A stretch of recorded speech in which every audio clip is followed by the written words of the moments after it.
Bienvenidos a La Voz de Internacia. Es sábado 12 de septiembre y el día de hoy presentaremos una entrevista realizada por Ángela Medina, miembro de la asociación, a Maite Dongo, docente del Departamento de Ciencias Sociales de la Pontificia Universidad Católica del Perú, acerca de la cooperación internacional en la pandemia. ¡Comencemos!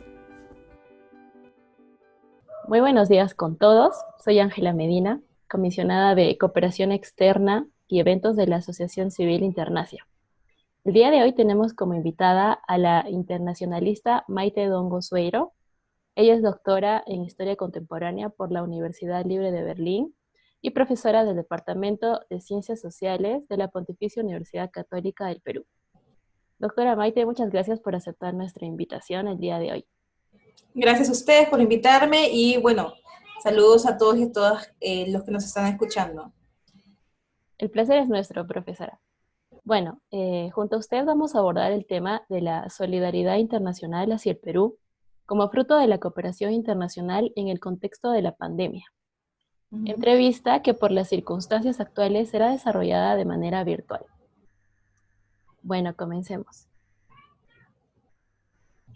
Entendiendo que los países donantes y receptores han sufrido y vienen sufriendo aún los efectos de la pandemia, ¿en qué medida la crisis sanitaria del COVID-19 modifica los términos de la cooperación internacional? ¿Cómo ha cambiado la cooperación internacional a raíz de esta crisis sanitaria? Bueno, yo creo que en primer lugar lo que ha cambiado son las prioridades de los países, ¿no? Porque pasó de los países a tener una agenda interna y externa, ¿no? Normalmente, pasó a tener prioridad muy grande la agenda interna para solucionar las cuestiones de la pandemia, ¿no? De COVID-19, el virus. Entonces, yo creo que lo primero que ha cambiado son las prioridades, ¿no? Entonces, los países que son los primeros que comienzan a salir o a controlar, más que salir, a controlar este virus, son los primeros que comienzan a cooperar también. Nosotros lo vemos con China, por ejemplo, que es el primero, ya hace meses viene cooperando con otros países, llevando insumos, etcétera, pero también lo vemos en Europa con Alemania, ¿no? Que al inicio se le criticaba mucho por no haber respondido, o la Unión Europea por no haber respondido con cooperación sanitaria, por ejemplo, que es un tema que quedó todavía en el aire, y después cuando ya lograron controlar, comenzaron a cooperar, comenzaron a llevar enfermos de Italia y España hacia Alemania, ¿no? Porque nunca sobrepasaron su capacidad, ¿no? Sanitaria. Entonces, vemos que ahí, en primer lugar, las prioridades,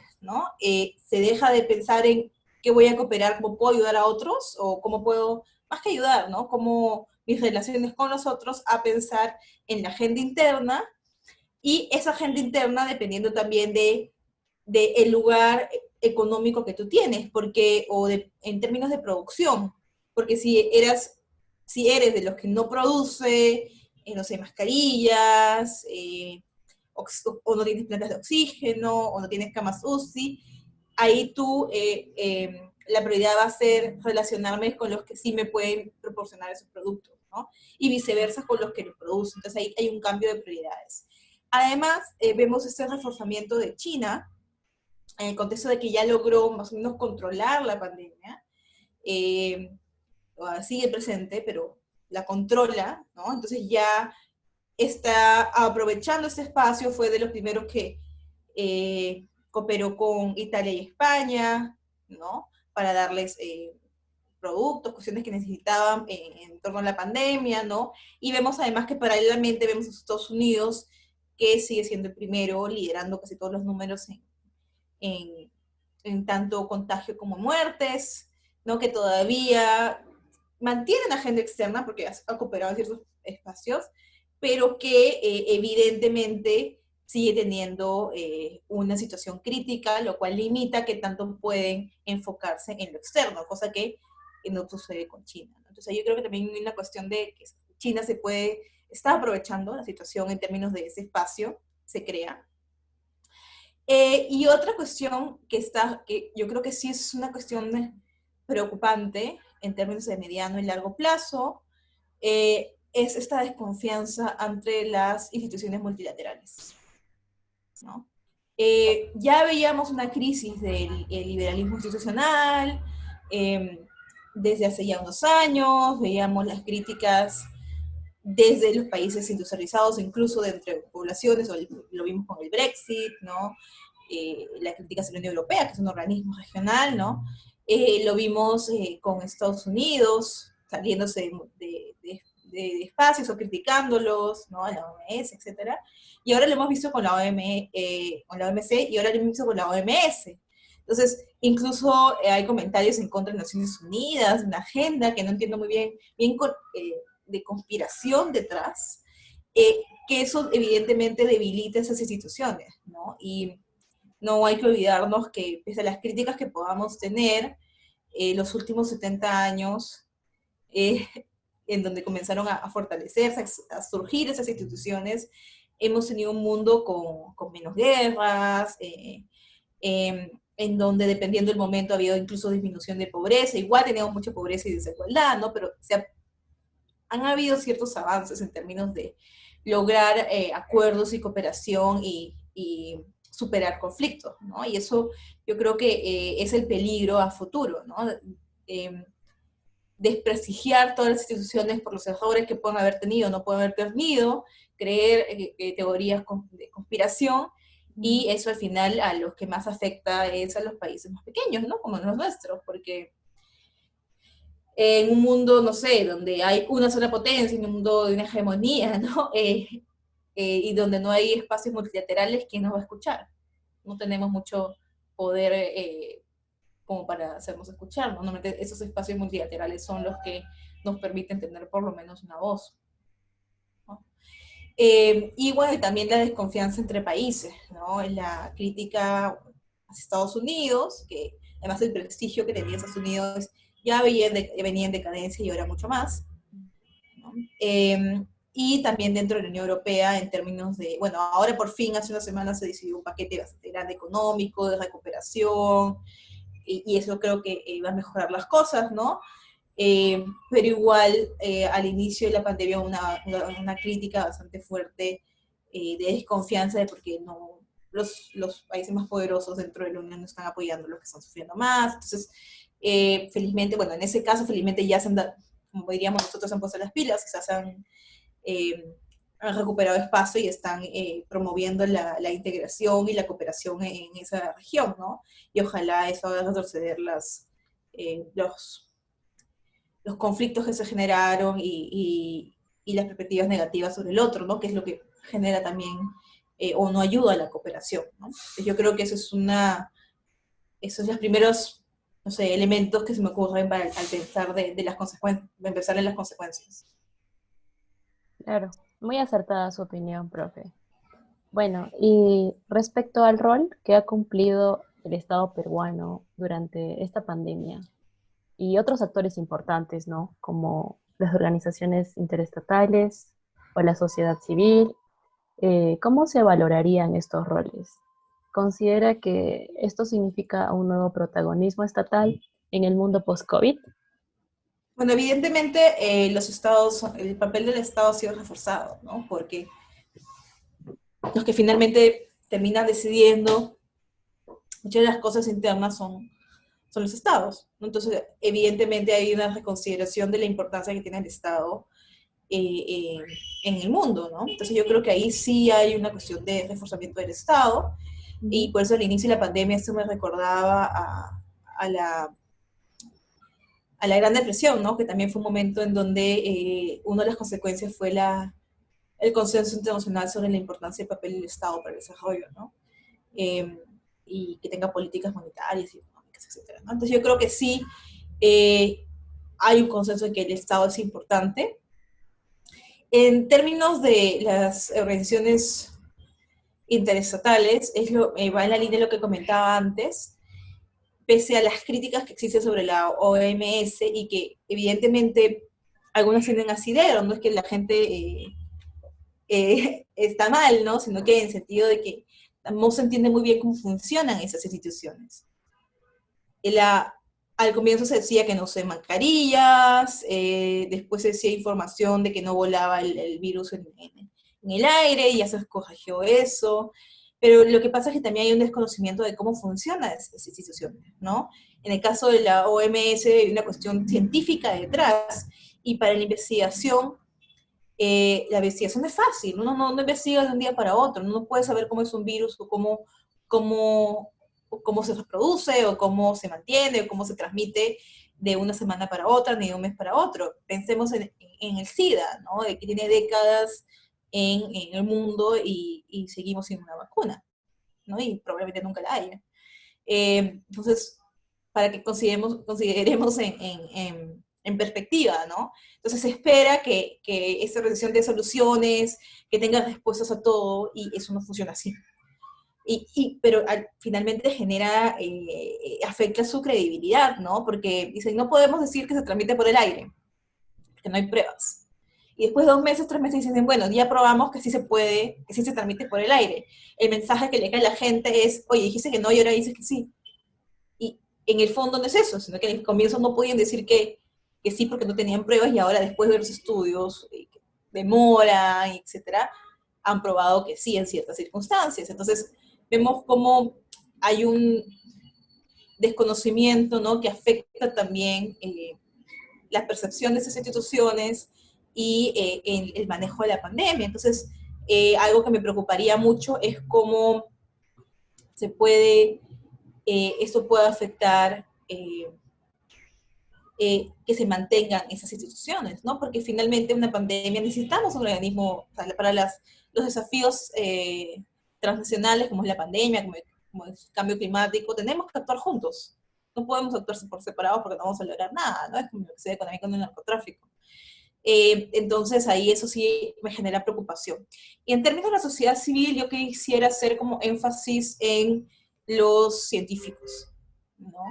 Porque hay desde el inicio un trabajo constante de compartir información, más allá del Estado, donde los diferentes grupos científicos de todo el mundo eh, tienen su información abierta para que los más científicos la puedan ver. Antes eso no era así, ¿no? Porque hay una competencia también en el mundo científico de quién descubre qué cosa, ¿no? Como lo que sucede con la vacuna.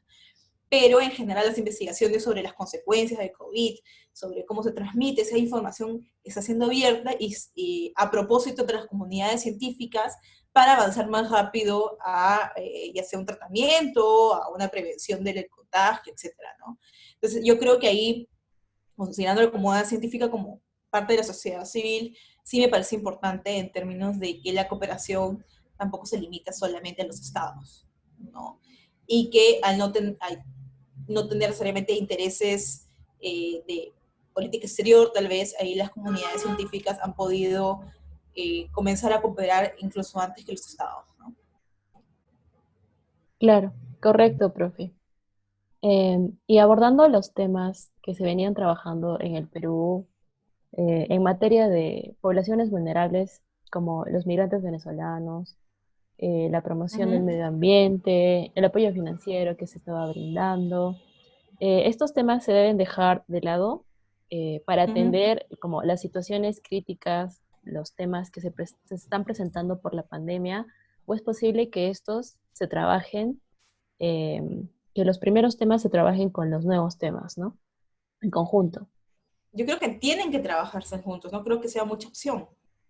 O sea, porque no puedes dejar, o sea, las poblaciones vulnerables también van a ser las primeras en contagiarse y las primeras en morir, ¿no? Porque no tienen todos los mecanismos de protección, tienen que salir a la calle, tienen que trabajar, etcétera, ¿no? Entonces, hay que pensar que eso es una cuestión de trabajo conjunto. Acá no hay un yo, y por eso es que si pensamos como el yo, nunca vamos a salir de esa crisis, ¿no? Si yo me mantengo saludable, yo me mantengo en casa, o yo pienso en el yo no me quiero contagiar, eso no es suficiente, porque si dejo que todo el mundo, si no se crean espacios, o sea, no se dan las posibilidades a que la gente se cuide, de que la gente más vulnerable esté protegida, vamos a seguir en crisis, ¿no? Necesitamos que todos estén protegidos y que sí se controle la pandemia. Si se protege solamente 2 de 10, nunca va, o sea, los otros 8 van a estar siempre expuestos y siempre se van a entender la pandemia, ¿no? Entonces, es una cuestión de conjunto. O sea, no se puede pensar en los unos y los otros, ¿no? O no debería ser así, por lo menos, porque va a dificultar la salida de este problema, ¿no? Entonces, además, en el caso de los venezolanos, hay que pensar que específicamente, nuestra legislación hace que ellos tengan tienen un carnet de extranjería, ¿no? O un permiso, bueno, Ujú. dependiendo de que tengan, ¿no? O refugio, qué sé yo.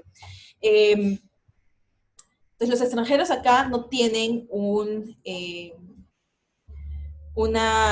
identificación igual a los peruanos. En otros países como Brasil sí, es la misma identificación. Entonces, cuando hubo bonos, por ejemplo, se les dio a todos, no solamente a los brasileños, sino a todos a los que tenían esa identificación. A Eso no ha pasado acá. todos los ciudadanos, ¿no? A todos, sí, a todos. Acá no, acá ha habido una diferenciación entre los peruanos y los que no son peruanos, ¿no? Y eso ha generado también que los venezolanos, muchos de ellos, fueran los que han tenido que recoger los muertos, porque nunca dejaron de trabajar, Ujú. ¿no? Entonces, también no reconocer el aporte que han hecho a nuestra sociedad durante la pandemia, o los médicos que han logrado trabajar en salud, por ejemplo, durante la pandemia, médicos, médicas venezolanas, enfermeros, ¿no? O sea, no reconocer, o sea, aprovechamos, entre comillas, solamente lo bueno y no reconocerlo, también sería algo injusto, ¿no? No solamente por una cuestión de derechos humanos, sino porque, eh, así, no sé, en algo personal, ¿no? Haciéndose cargo de las personas, ¿no? Eh, y bueno, en tema del cambio climático también, o sea, el medio ambiente, o sea, uno de los grandes peligros del cambio climático es el deshielo. Y el deshielo no solamente por el aumento del nivel del mar, también porque hay un montón de bacterias, virus y demás enfermedades que están congeladas hace siglos, ¿no? Entonces, el avance del cambio climático y que se deshiele esto va a hacer que nuevos virus, nuevas bacterias, nuevas enfermedades salgan a flote, a los cuales no estamos preparados, ¿no? Entonces, no es solamente una cuestión, todo está interrelacionado, no podemos olvidarnos de ello, ¿no? Pues no creo que sea mucha opción, o sea, puede ser que se haga, pero sería una responsabilidad, ¿no? Yo creo que al principio se puede entender que el susto haga que te enfoques solamente en la pandemia, pero ya pensando a ni siquiera a mediano plazo, a poquito plazo, Ujú. uno tiene que tener una visión mucho más integral, ¿no? Y eso Eh, también a nivel internacional, ¿no? Te digo un ejemplo. Sí, ¿qué pasa si no sé, los europeos que ya lo tienen bastante control? O sea, Alemania, por ejemplo, ya está, su vida prácticamente es normal. No sé por qué salieron el sábado a protestar, sábado viernes, a protestar medidas de restricción cuando no tienen ninguna medida, porque la gente puede salir, mucha gente sale sin mascarilla, no le dicen Ujú. nada, la- los niños van a la escuela, al nido, etcétera. O sea, no es realmente restricciones, las restricciones son de no ponerse en grupos muy grandes, en conciertos, etcétera, ¿no?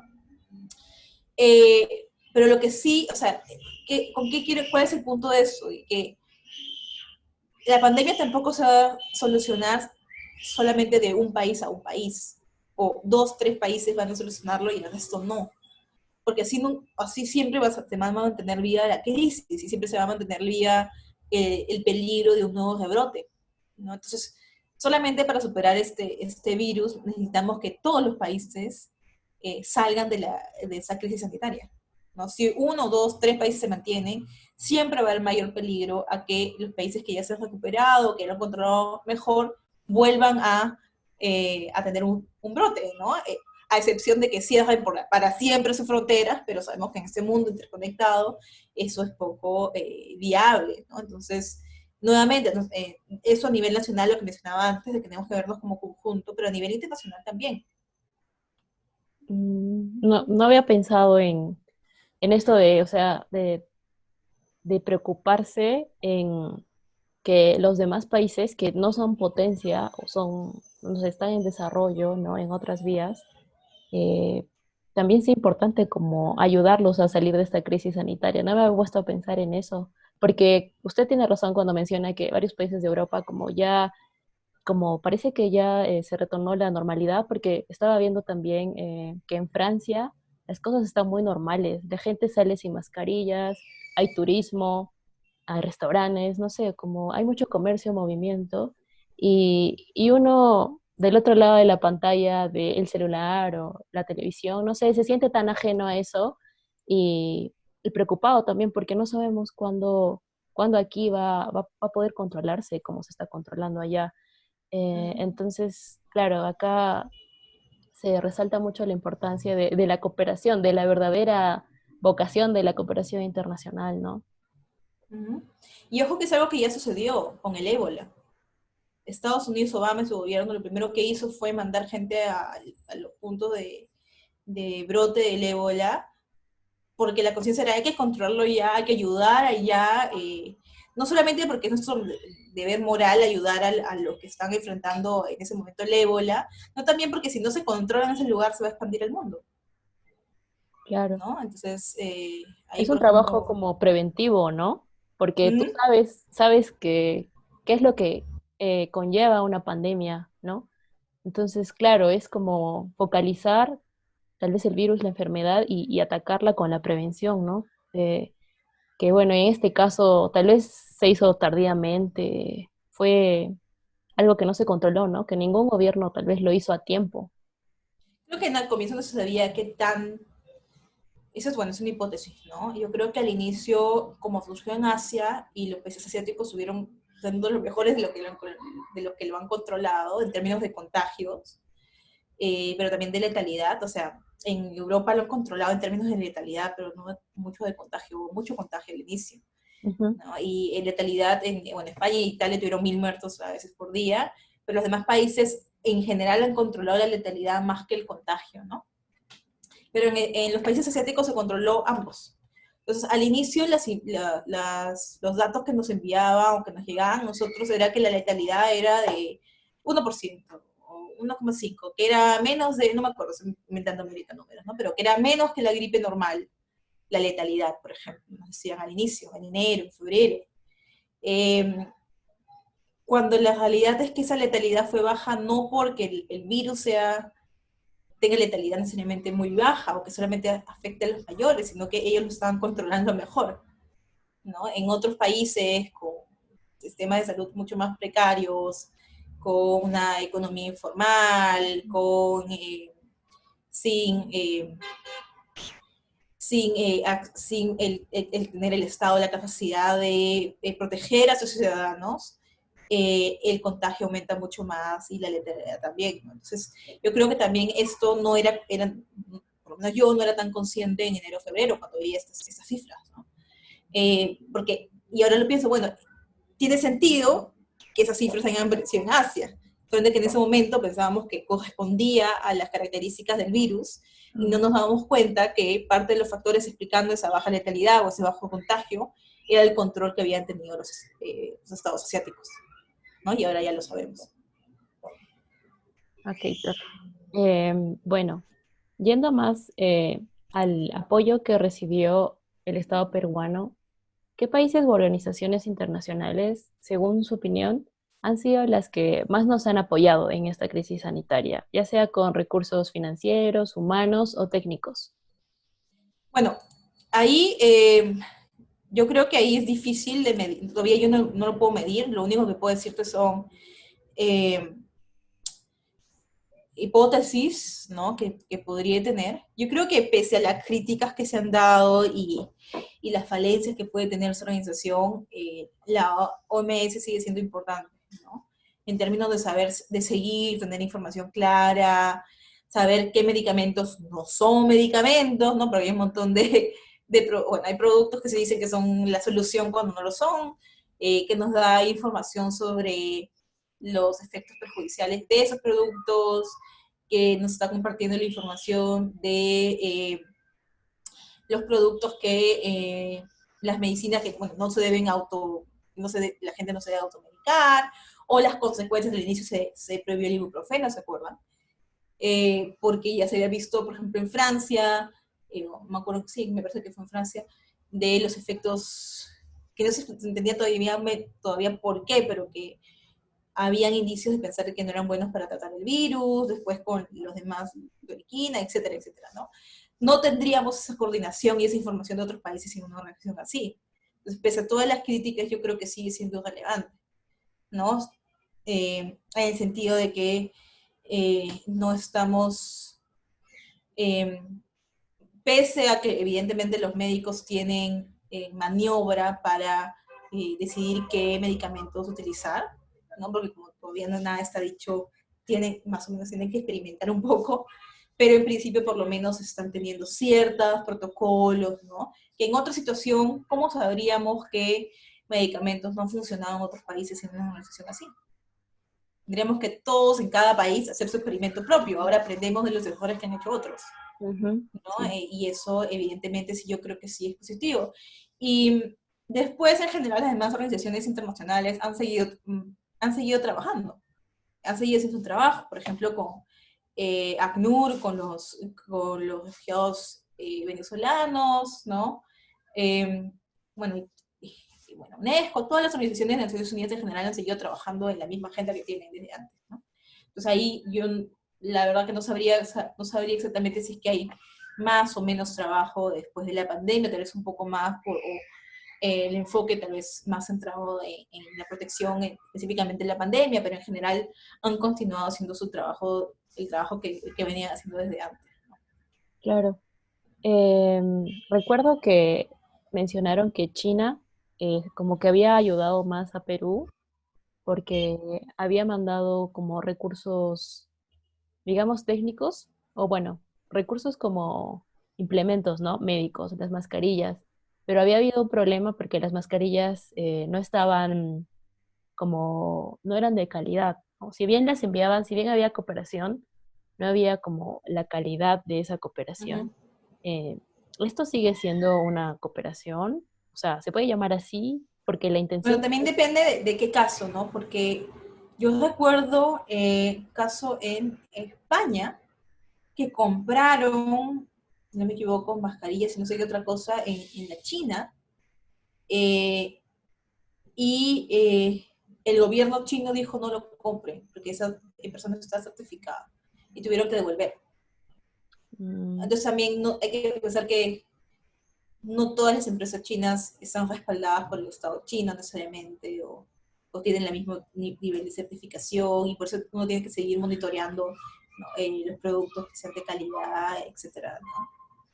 Entonces, debe depender, o sea, va a ser cooperación, depende de qué definimos cooperación, ¿no? Cooperación internacional en general, de ponernos de acuerdo, de coordinar, de cambiar nuestras agendas para lograr un objetivo común, o si ya estamos hablando directamente de cooperación internacional de desarrollo, que implica asistencia técnica o financiera, que son préstamos a menor precio, ¿no? Eso también depende del concepto de cooperación que estamos utilizando, ¿no?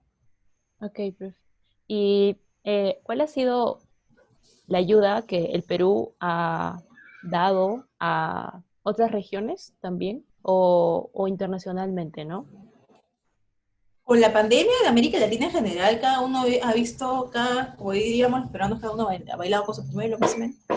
Y yo recuerdo al inicio que se dijo en un momento, en una conferencia de prensa, al inicio de la pandemia en marzo, que se estaba viendo si se compraban cuestiones en conjunto con los latinoamericanos, máquinas, ¿no? Porque evidentemente nosotros somos los últimos en la fila. O sea, hay una escasez de producción a nivel mundial en términos de, de mascarillas, de respiradores, etcétera, etcétera. Y nosotros no somos una potencia, pues ni siquiera somos una potencia regional. Entonces somos los últimos en la cola, ¿no? La gente, yo veo, cuando leo las noticias, veo los comentarios y dicen, no, preocúpense por traer, compren tal cosa, pero no es tan fácil ni siquiera comprar, porque tal vez no te dan la prioridad a ti porque no vas a comprar tanto y no puedes pagar el precio que ellos quieren o lo que pueden pagar, no sé, un país como Alemania, como Francia, como Canadá, como Estados Unidos, y al cash, ¿no? Ujú. Entonces o sea, ni siquiera es que es fácil comprar. Entonces, a mí me hubiera parecido genial que realmente se concrete la compra en conjunto de los países latinoamericanos, porque nos hubiera dado más peso y mayor prioridad a la hora de la compra, ¿no? Pero evidentemente por la situación crítica que tenemos cada uno interna, no creo que se ha sopesado, no se ha visto el, el, el potencial que tenía de cooperar durante la pandemia, ¿no? De, por ejemplo, aprender de las lecciones, ¿no? De lo que no funcionó en un país que puede funcionar en otro, especialmente porque nuestros países son similares y Ujú. tenemos problemas comunes. Entonces, las políticas que pueden funcionar en un país latinoamericano en torno del control para que la gente no salga o para que la gente se cuide, o el licenciamiento, es mucho más probable que funcionen si lo pensamos en torno, si ha funcionado en un país latinoamericano, a que si ha funcionado en un país asiático o en un país europeo, etcétera, porque la sociedad también es diferente, ¿no? O sea, hay diferencias. Entonces, yo creo que ahí tal vez, lamentablemente, seguimos la tradición de no ver toda la potencialidad que tiene, ni siquiera la cooperación, que implica cambiar políticas nacionales, que implica mucho más eh, trabajo en conjunto, sino por lo menos la coordinación entre ciertos aspectos, ¿no? Y lo mínimo que creo que se debería hacer. Bueno, la siguiente pregunta es respecto a las organizaciones regionales de las que el Perú Uh -huh. forma parte, como, bueno, la Alianza del Pacífico, la Comunidad Andina. Estas organizaciones sabemos que por medio de la integración y la cooperación económica, social, apuntan al desarrollo, al crecimiento, ¿no? De los países Uh -huh. miembros. Y de acuerdo a cómo han venido actuando, ¿usted considera que están cumpliendo sus objetivos como comunidad internacional? Tal vez se ha reforzado su integración, se ha debilitado, se ha mantenido igual. ¿Cuál es su opinión? Si no es que se haya generado un espacio de, no sé, cooperación sanitaria durante la pandemia en la comunidad andina, eso no, existe, no ha existido, no hay un nuevo aspecto de cooperación en esa región, ¿no? Y es lo que mencionaba al inicio, ¿no? Pese a que hay una potencialidad de utilizar sus mecanismos para mejorar la respuesta a la pandemia, en general no es una cuestión de Perú ni del gobierno solamente, es una cuestión regional e histórica, de que no se suele apostar por esos mecanismos para solucionar ciertos problemas. Entonces la comunidad andina, la Alianza del Pacífico, ha seguido trabajando en las cuestiones que han trabajado antes, en comercio exterior, pero no es que se haya generado un nuevo espacio de coordinación y cooperación de asistencia técnica sanitaria en el marco de la comunidad andina y fondos en ese sentido. Eh, Tal vez se esté preparando, no lo sé, pero en principio no es algo formalizado, ¿no? No me parece que no salen los medios, no hay O ninguna sea, fuente al respecto, por lo menos, ¿no? se ha mantenido entonces, ¿no? Sí, se mantiene En los en temas. la misma situación de antes, ¿no? O sea, ya en el caso de la comunidad andina sabemos que, que pese a que ser uno de los primeros, bueno, el primer organismo fue en el 60, pero el primer organismo regional de integración, Pacto Andino en 69, y que se mantiene, porque como sabemos mucho se parece, no es que tenga una relevancia tan fuerte en nuestra región, ¿no? O en general, ¿no? Entonces se ha mantenido en ese mismo plano, no es que haya un cambio sustancial o un cambio a partir de la pandemia, ¿no? Y Uh bueno, -huh. ¿qué sabemos acerca de nuevas alianzas que tal vez el Perú está construyendo con otros organismos internacionales u otros países? Como por ejemplo los contratos que el Estado peruano ha firmado, ¿no? Con el Reino Unido para la reconstrucción de las zonas afectadas por el fenómeno del Niño en el año 2017.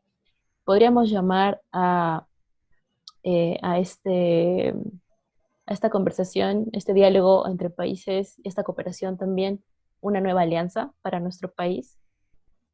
Bueno, primero quería mencionar el tema de China, ¿no? Porque yo creo que el gobierno peruano se ha hecho ciertos gestos como para tener una buena relación con China en el contexto de la pandemia. Cuando hubo muchas críticas porque se condecoró a los médicos chinos, Ujú. mi lectura era, bueno, pero tal vez no es que seamos los peruanos tan inocentes y no hay intereses detrás de esa condecoración, de mantener una buena relación pensando en las vacunas o pensando en los productos chinos sanitarios, etcétera, ¿no? Y podría, creo yo, creo que había lo más probable un interés detrás Perú como país de mantener buenas relaciones con China, ¿no? Y en el caso de Reino Unido, es interesante, yo todavía no lo llamaría una alianza, ¿ya? Primero porque el término, no lo has dicho tú, pero el término, bueno, alianza suele relacionarse con la alianza estratégica, ¿no? Bueno, alianza estratégica es todo, y es nada, porque tenemos alianzas estratégicas desde el fin de los 90 con la Unión Europea, que se quedó en muchas buenas intenciones y no es que seamos la prioridad para los europeos. Eh, Hay alianza estratégica con otros países latinoamericanos, o sea,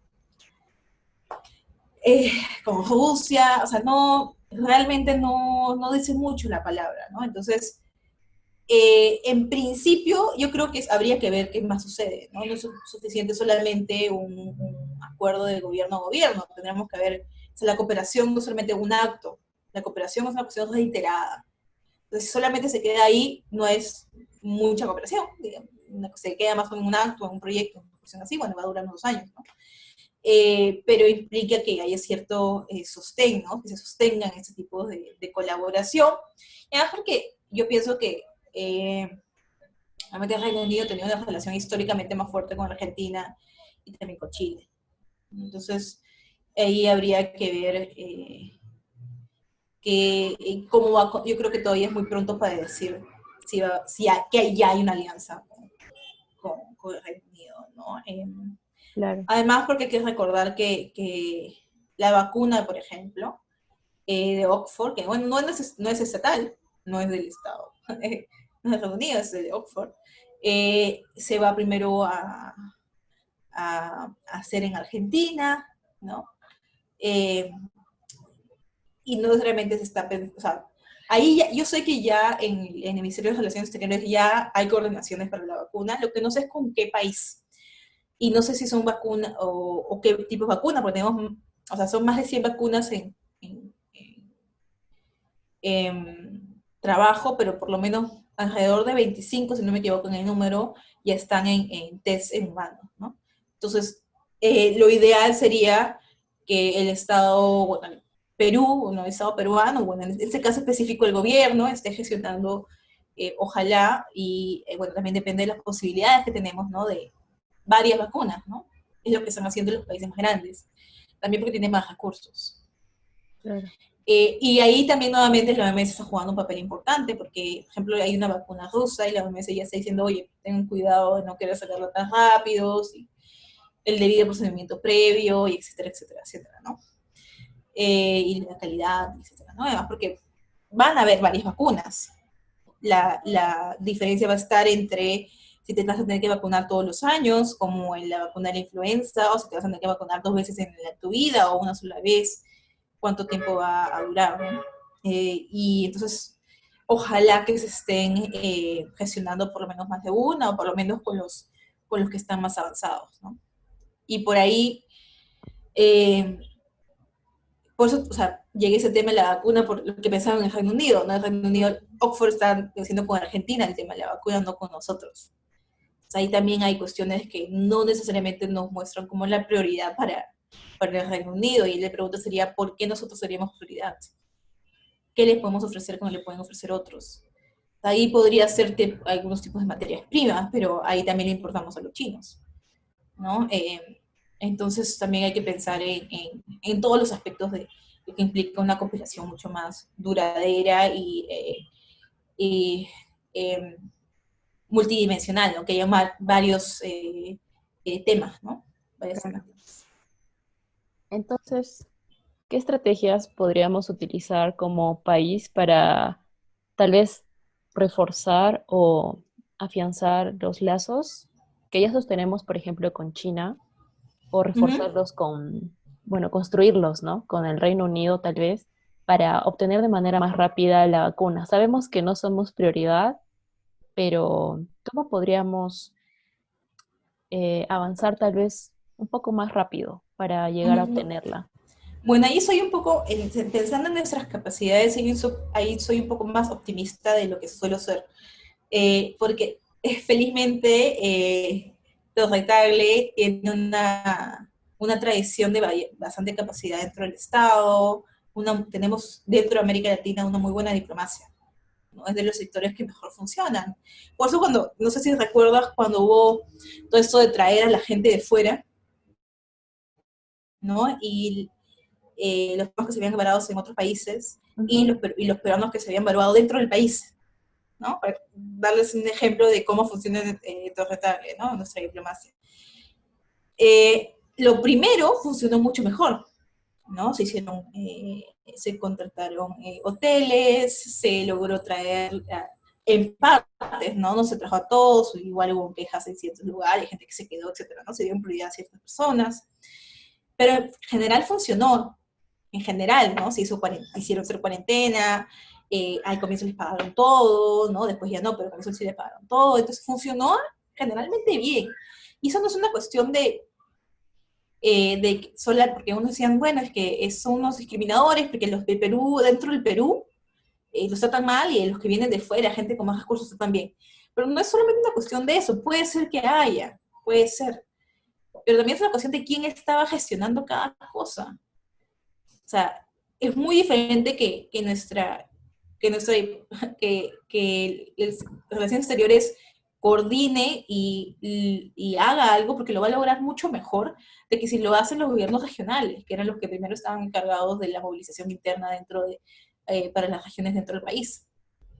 Algunos ni siquiera pueden gastar, o sea, tienen presupuesto y no saben cómo gastarlo, no saben comprar. Más allá de que además hay corrupción, no saben a quién comprar los productos de la canasta, por ejemplo, ¿no? Las cosas que también sucedió. O sea, ahí vemos que no es una cuestión de